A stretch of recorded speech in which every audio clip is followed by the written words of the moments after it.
Kapolres Sukabumi, Jawa Barat menjamin proses hukum atas insiden perusakan rumah singgah saat kegiatan retret.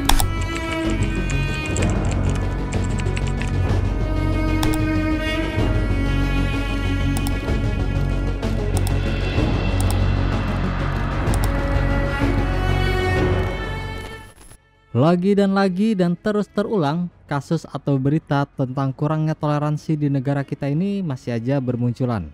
Walaupun sebenarnya negara kita masuk sebagai salah satu negara paling toleran di seluruh dunia, tapi tetap saja selalu sedih mendengar berita semacam ini.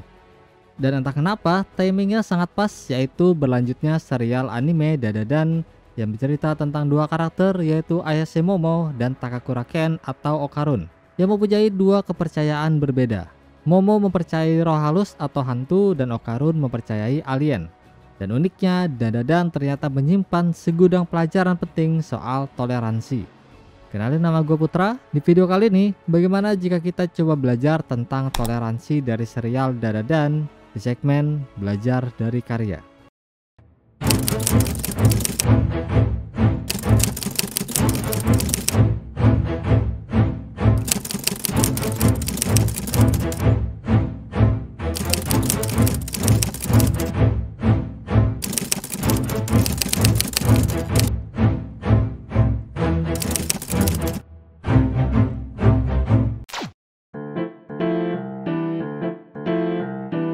Pada awalnya cerita Dadadan dimulai dari hubungan Momo dan Okarun tidak saling mengenal.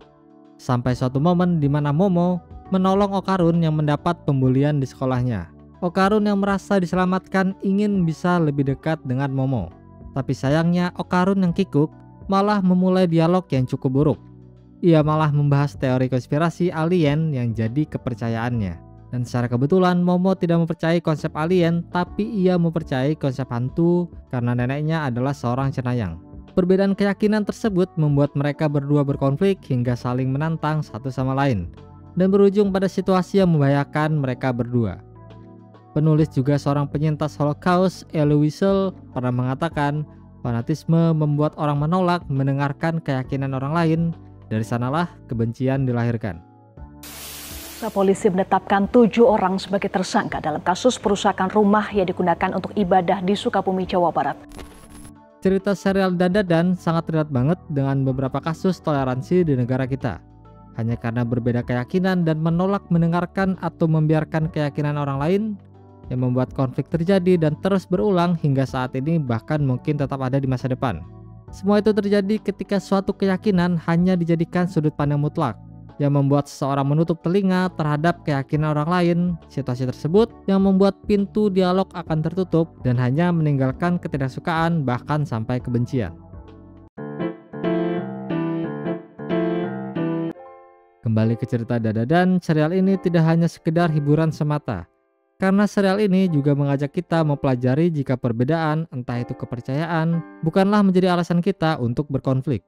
Karena toleransi bukan bermakna kita setuju, tapi hanya perlu memahami. Tidak perlu juga saling memaksa untuk menyeragamkan, kita hanya perlu saling menghargai perbedaan tersebut. Cerita berlanjut ketika Okarun dan Momo pada akhirnya berhenti memperdebatkan keyakinan siapa yang paling benar. Dari saat itulah konflik berakhir dan bisa membuat mereka menjadi lebih kuat. Karena kekuatan sejati seringkali muncul dari keberanian untuk menerima perbedaan. Tidak hanya karakter Okarun dan Momo, tapi juga karakter penting lainnya seperti Seiko Ayase. Sebagai nenek dari Momo, Seiko memperlihatkan bentuk toleransi yang sangat edukatif, di mana ia tidak memaksakan pandangannya kepada cucunya, melainkan memberi ruang bagi Momo untuk mengeksplorasi dunianya sendiri. Dalam kasus intoleran di negara kita, salah satu alasan kenapa cerita intoleran di negara kita sering berulang dengan kasus yang tidak jauh berbeda, semua itu karena pendekatan penyelesaian yang menurut gua masih kurang tepat. Mayoritas penyelesaian intoleran di negara kita adalah meminta maaf ataupun membuat tanda matra yang dianggap sebagai jaminan. Tidak ada yang salah dengan itu, tapi sayangnya masih kurang tepat. Seharusnya juga menambahkan pendekatan edukasi secara masif, khususnya kepada anak-anak sejak dini, seperti halnya yang dilakukan Seiko. Karena banyak dari pelaku meminta maaf bukan karena memahami situasinya, tapi karena tuntutan suatu pihak, entah kepolisian ataupun ketika mendapat serangan di media sosial. Seperti yang dikatakan Audie Lordi, seorang aktivis juga penyair, yang memecah belah kita bukanlah perbedaan, tapi ketidakmampuan kita untuk mengenali, menerima, dan merayakan perbedaan itu. Yang berarti, tidak berkonflik tanpa memahami kenapa kita berbeda hanyalah seperti bom waktu. Terasa aman dan tentram, tapi suatu waktu bisa saja meledak. Dan kata kunci memahami hanya bisa didapatkan dari edukasi. Kita balik ke cerita Momo dan Okarun. Jika mereka tidak memahami apa alasan mereka berkonflik, mereka bisa saja kembali ke cerita awal, di mana mereka berhenti saling sapa juga saling tidak mengenal. Jika itu terjadi memang akan terlihat baik-baik saja.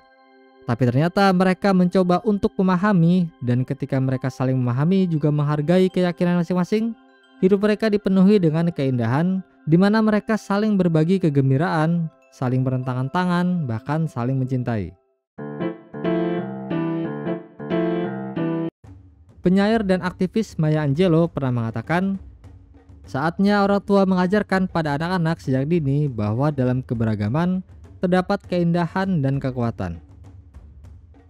Keindahan dalam bermasyarakat tidak dinilai apakah kita berkonflik ataupun tidak, tapi ketika kita bisa memahami dan memaklumi saat orang lain sedang melakukan aktivitas keyakinan mereka.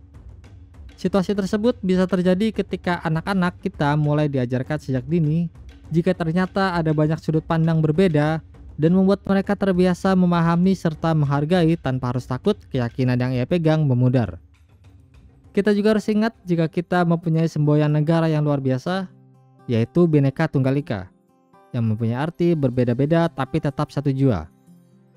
Maka dari itu kita selalu harus menanamkan di jiwa kita bahwa negara ini terbentuk karena banyaknya perbedaan. Indonesia ada karena perbedaan. Keputusan bersama pendiri bangsa yang satukan kita. Oke, terima kasih untuk kalian yang sudah nonton. Jika kalian suka pembahasan seperti ini, bisa bantu channel ini dengan subscribe, like, juga komentar pendapat kalian tentang toleransi dari serial Dadadan, atau juga tentang situasi toleransi di negara kita saat ini. Dan sampai jumpa di video-video selanjutnya.